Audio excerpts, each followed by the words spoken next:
Hello and welcome to Janette's TV and Janette's TV podcast. I'm your host, Janette Burke, and today we're welcoming Lance Henriksen, a very well-known actor in the sci-fi and horror genre. And he's going to talk to us about how he was able to sustain a career that began in 1960. Now, you may know Lance from a variety of different projects he's been featured in. And he's going to talk to us a little bit more about that too. But mainly, he is the Bishop in the Alien franchise. He's also Ed Harley in the Pumpkinhead cult classic, and Fred Black in Millennials, which is a cult and TV series. Crime and TV series.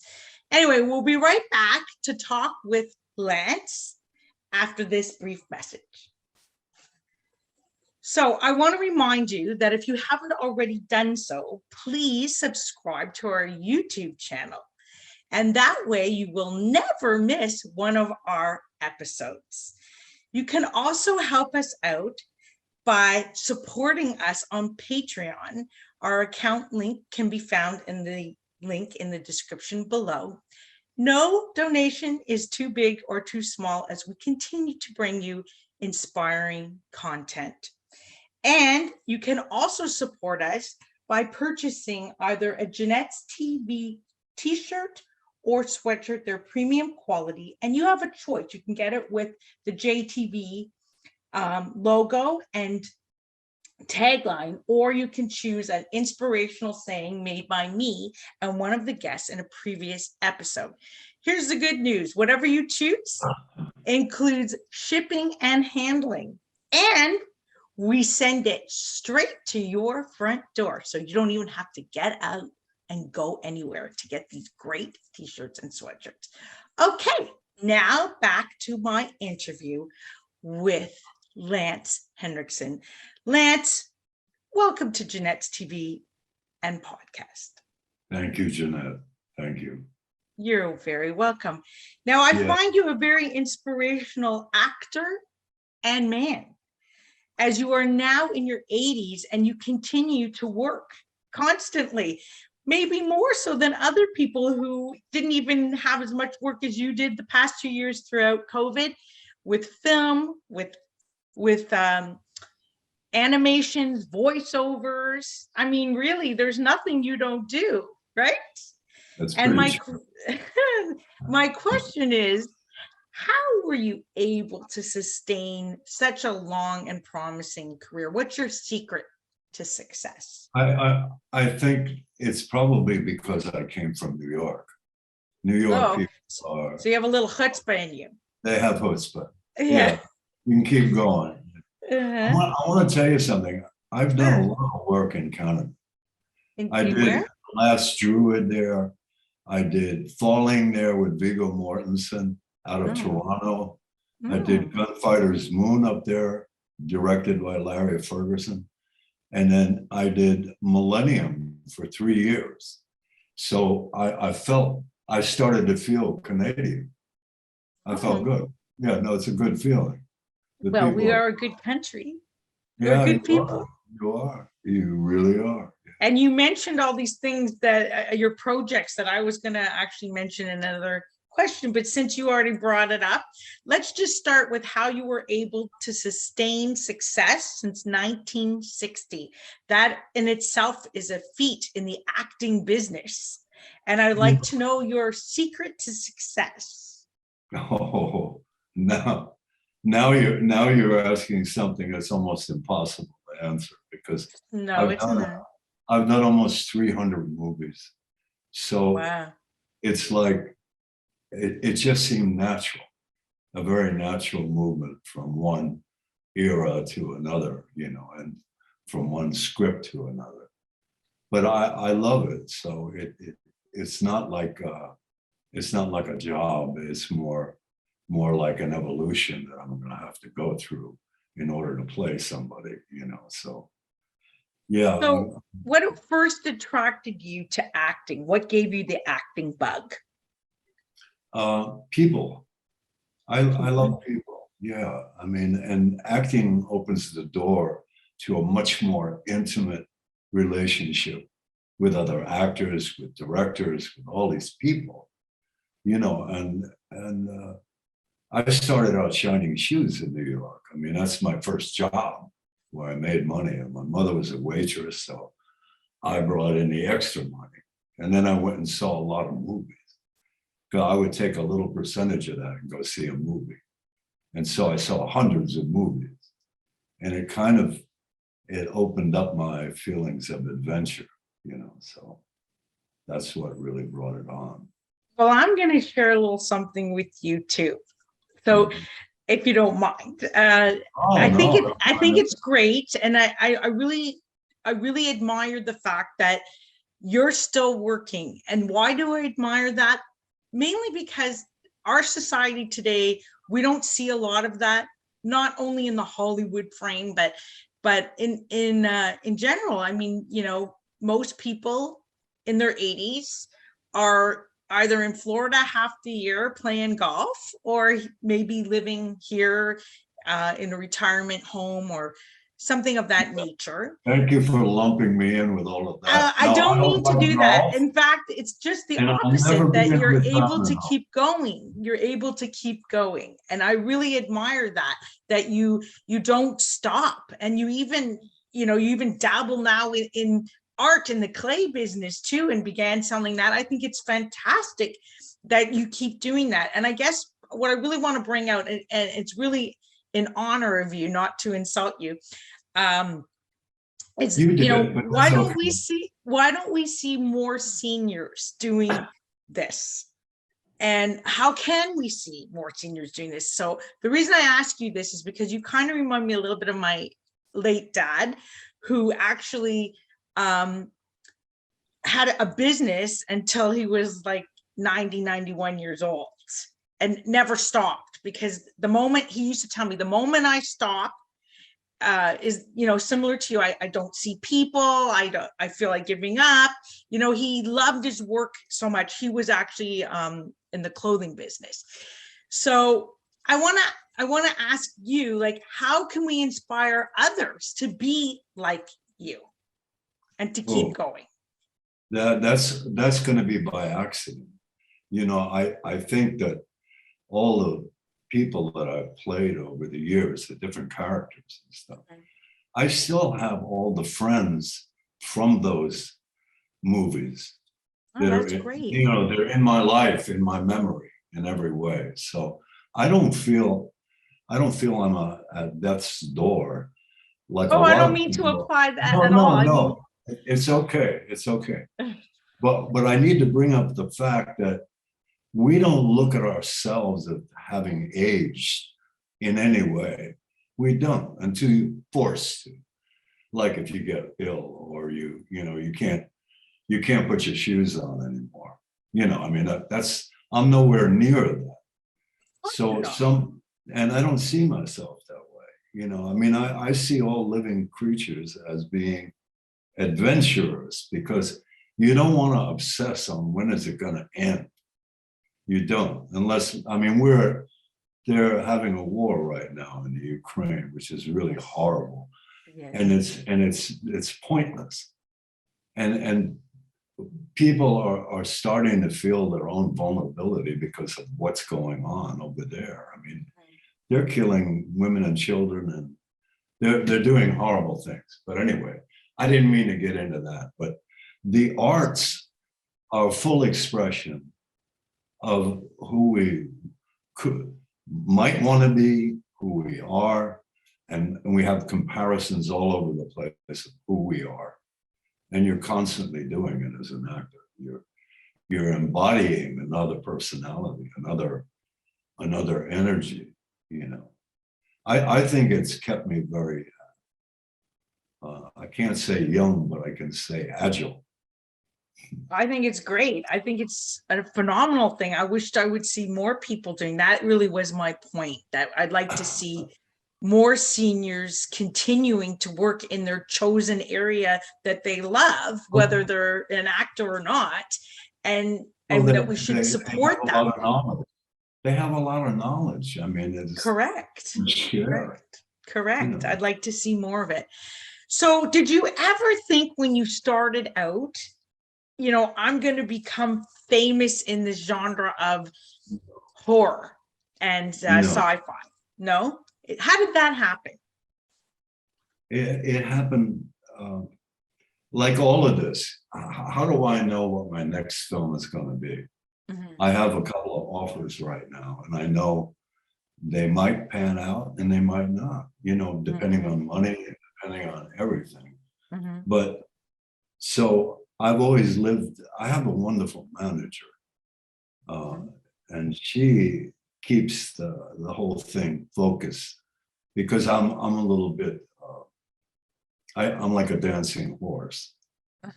We're going to talk about that. Bring on the dancing horse. Yes, we are. And you know, and that I've done some amazing movies lately. I did the Artifest Girl. It's a guy named Franklin Rich wrote it and directed it, and he's in it. And it was probably one of the nicest experiences I've ever had, and that was recent. And so you don't know how it's going to go. Like when you meet a guy, you don't know how that's going to go. It could, you know, you move around and you start noticing things that you like, or maybe you don't like, you know, or whatever.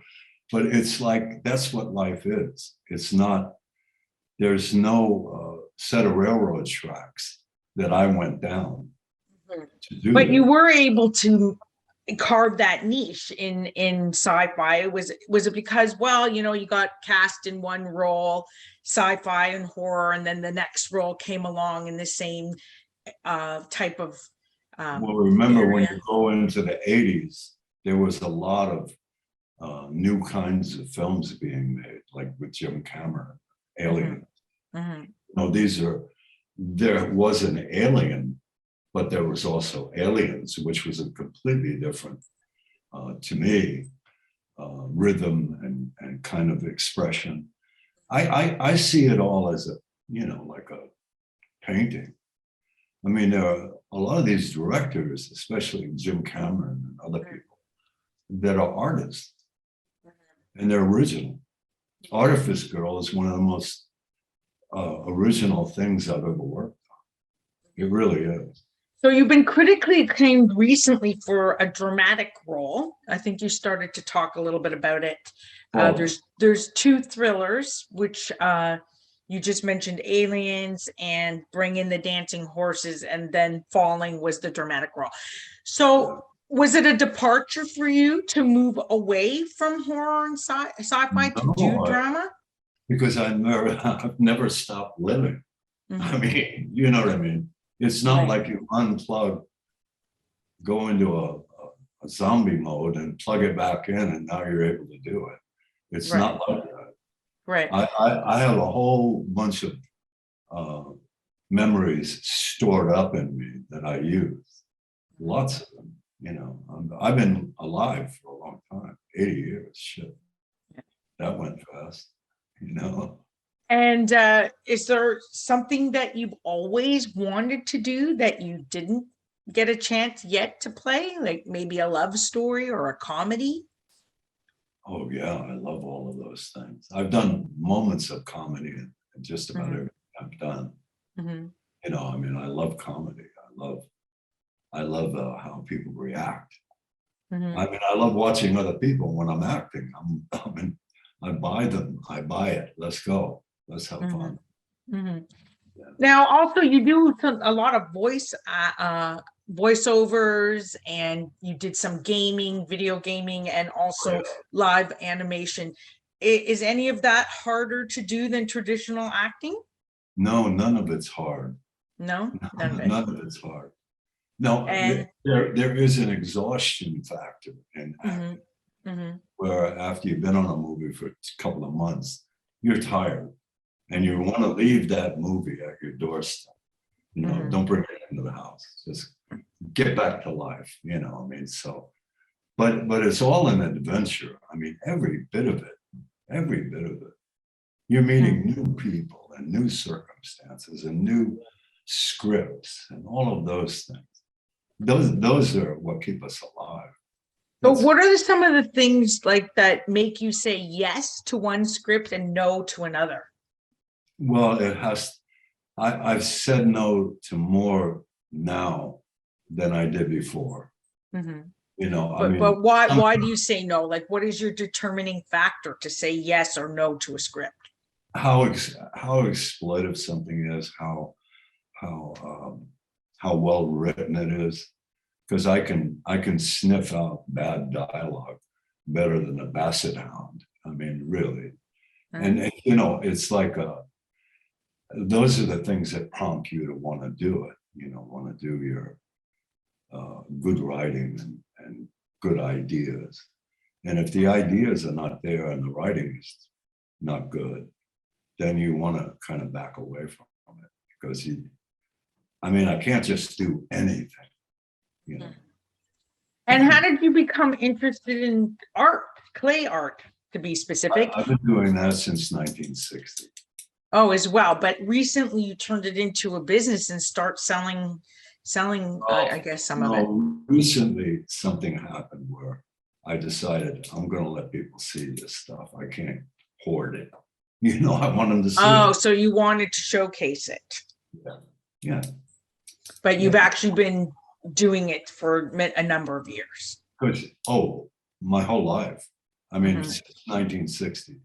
My first time I got invited up to Bennington School for Girls to work in their pottery shop, because that's how it all started. I had sculpted a life-size bull out of plaster and found objects, and I had that in my kitchen. And one of the professors came with a friend that I knew, and she said, "What made you do this?" And I said, "Because I enjoy it. That's what made me do it." She said, "Would you like to come up to Bennington?" And I knew it was a girls' school, so I was quite excited about going up there. I mean, I'd never been to college, so I thought, "Oh, this is interesting." And then I started working in their pottery, but it took me almost 2 months before I made a plate. And then I went home. But then I was hooked. I was totally hooked. So does your acting schedule allow you much time to keep making pottery? I have a 5,000 square foot studio that I work on alone. Oh, lovely. Nobody works there with me. I work on. Very nice. And my house is only, I think, 3,000 square feet, something like that. Well, that's not too shabby.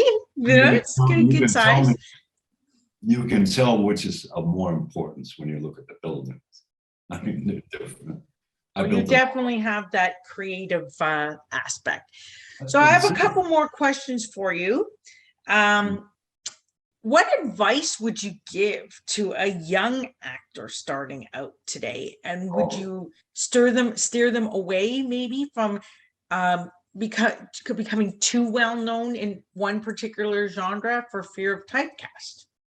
I started off more primitive, Janette. I mean, I really, I tried different acting teachers, and some of them I thought were full of baloney, and then others that were really good. And then I went around the actor's studio, and they made me an observer because I had to audition for it. But anyway, all of the places that I went snooping out, what do I need to know? That's early on. That's what I want, And then that's your advice, is to make sure that you know. You end up taking more chances, and you end up learning more at a very fast rate, because you got to be on your toes. And I only went to 3 years of grammar school, so I didn't. When I started acting, I could hardly read. Right. I mean, really. So I had to overcome that one. But I made a lot of friends, and they were patient with me. Have you ever thought about actually teaching a class in acting? No, no more than I would want to teach pottery. No, okay. No, it's some things you have to contain. Okay. You know, I mean, I think when I have a conversation like with you, Mhm. I'm sort of giving you nuggets of everything that makes me who I am. And that's what I'm happy to hear. Yeah. I want to have a conversation, a real conversation. Yeah, I know. And that's what I do too, always do.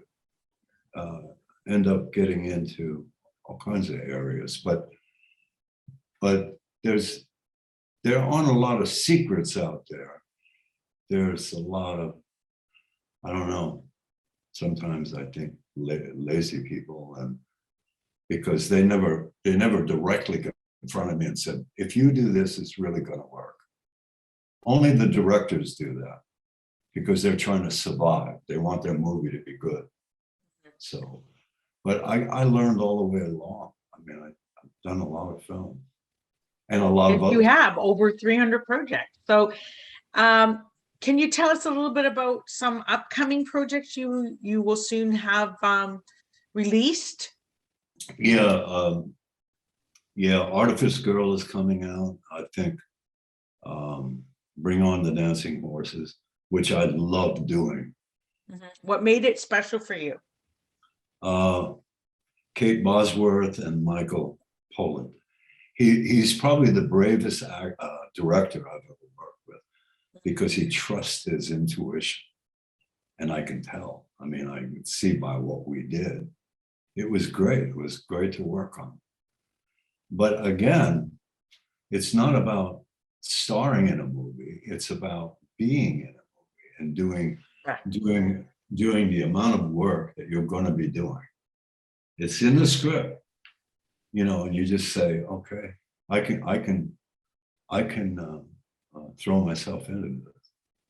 And other scripts, you can imagine how many young script writers think that their script is like the baddest script in the world, and then somebody that knows them goes, I think you're wasting your time.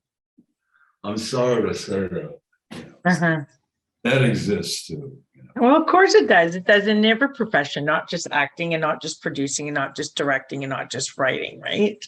There's good, there's the good and the bad, the creme de la creme and the not so creme de la creme. Life, right? You know, there's bad farmers, there's a lot of bad politicians. You know, I mean, it's every kind of profession has its good, bad, and the ugly. I mean, Correct. So I want to ask you one other question, and that is, all these years you've been scaring your viewers or the audience. What scares you? Being 80. No, I'm kidding.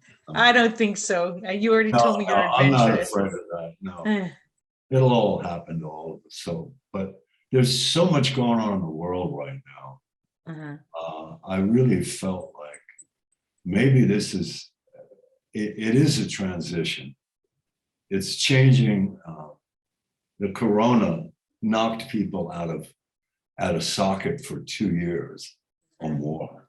Actually, a lot of people passed away from it. And I was never afraid of that because I got all my shots and I did everything and I wore the mask and I'm still here. And I'm in that age zone where a lot of people don't have enough physical defenses. You know, I do because I've stayed in shape and I kind of, I've still gotten old though. I'm getting older. You've gotten better. Okay. We get better. We improve with age, right? Yeah, I mean, we are what we are. You know, I look like an old sailing ship now. So is there anything though that truly does scare you? The way that you, in the same vein, let's say if you were watching a horror movie and perhaps you were watching Jason or Freddy Krueger or any of those horror characters, I got it. How would you be scared by them, or would you? No, I don't get scared, but what I do is I get offended like there's a lot of stuff on the internet that is like all violence, all killing. And I don't like that. I mean, I don't get entertained by people getting killed. Nor do I. Unfortunately, we do see that in a lot of these sci-fi games and video games. It can be very violent. I'm not really a fan of that, to be honest with you. I've never been able to stomach that much horror or sci-fi because I had a very bad experience as a very young child. So I was never really able to take it. I always got very frightened and ran away. Too much murder. Too much Pardon? Murder. Too much murder. Yeah. Well, actually, I'll share this with you. At the age of 6, I was shown a Holocaust film of things that went on in the camps. And like dead body, you name it, right? I mean, I don't know why I was shown this at 6 years old. I think it happened because no, I was at an event at, I'm Jewish, and we grew up in a small town in Eastern Ontario. And there was like something in the synagogue and they were showing this, and somehow I saw it. I was 6 years old, and it left a terrible impression on me. I remember that. That's very bad, man. That's yes, as I watched it, I dropped a plate because I was that scared. And I was never able really to watch kind of anything too horror-y or sci-fi after that. Even, you know, borderline some thrillers I won't watch either because it bothers me. It sets something off of me. But I do have an appreciation for it because I don't think it's an easy thing to really play. I mean, maybe I'm wrong. Maybe you were watching a documentary. Yeah, I was watching a documentary, but I mean, I understand it's different, but it's not. I don't think it's easy. It's an easy thing to play an alter ego, so to speak, that's, you know, very frightening or very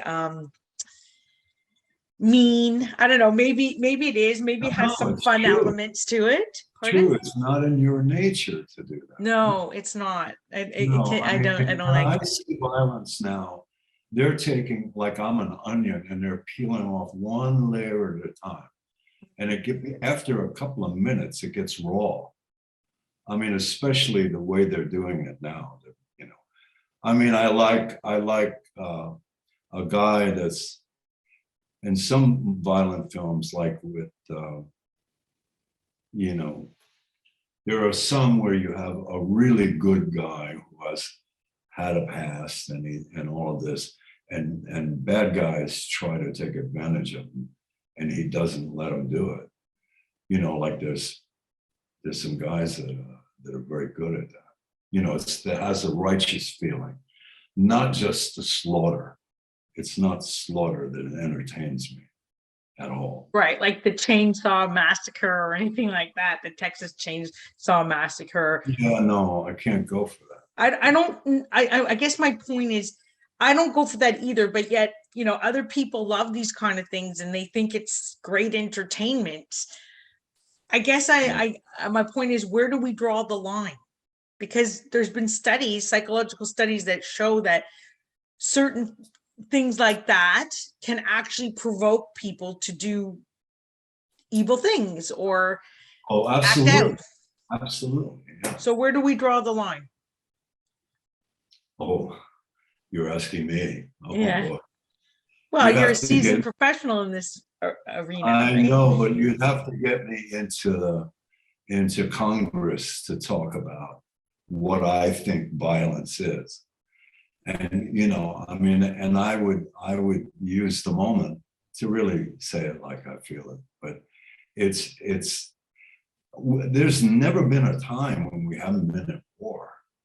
I mean, there might be a couple of year period after the Second World War, and then after the Korean War, and then after the Vietnam War, but we've been at war on this planet forever. It's no surprise to me, but when are we gonna kind of realize that we might be snuffed out, all of us, if we don't stop this stuff? You know, I mean, Yeah, especially now with the threat of a nuclear war too, because Putin has threatened that. That's even scarier. I know, but there's got to be a threshold where they won't even allow him to cross. Well, I hope so soon enough, from your lips to God's ears. Yeah. Okay, so as we round out this interview, I do have one last question for you, and we're going to make it a little more less heavy. Okay. Yeah. I'm a heavy guy, so tell us something about you that you find fun, or a fun fact, or something we don't know about you. Oh, okay. I think there's more than one kind of potter, but I love pottery, and there's a reason. And the reason is experimentation. Without experimentation, nothing really grows. If you made the same pot over and over and over again, then you may be a wonderful laborer, but you'll not have pottery that you hold close to your bosom, which is what's going to happen if I do this, and suddenly this. See what happens. And you're dealing with fire, earth, you're dealing with time and temperature, all of those things. And so it keeps me so intrigued that I'm never bored. I'm never bored. That is fabulous. Yeah. That is really great. I'm glad that you are able to live a rewarding life and that you keep getting roles. I think it's amazing, and I wish you only good things. That's very sweet. Thank you. It's a You're great welcome.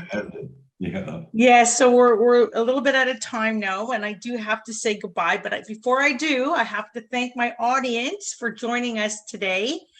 And please remember to like and comment and share all our posts with your family and friends. You will find us literally all over the internet: Facebook, LinkedIn, Twitter, Pinterest, Google, YouTube, and the list goes on. And on the podcast side, you'll find us on iHeartRadio, Apple, Anchor, and Buzzsprout and BuzzFeed, and so many more. In fact, for a complete listing of where you can watch and listen to us, please hop on over to www.janetteburke.com. You will see the Janette's TV and podcast section. Right there, it will show you a list of where you can watch us and where you can listen to us. And of course, that link will also be in the description below. Thanks again for sharing your time with us today. This is Janette Burke, your host, Janette Burke, your host, signing off. And until next time, remember to be fabulous. Bye for now. There you go.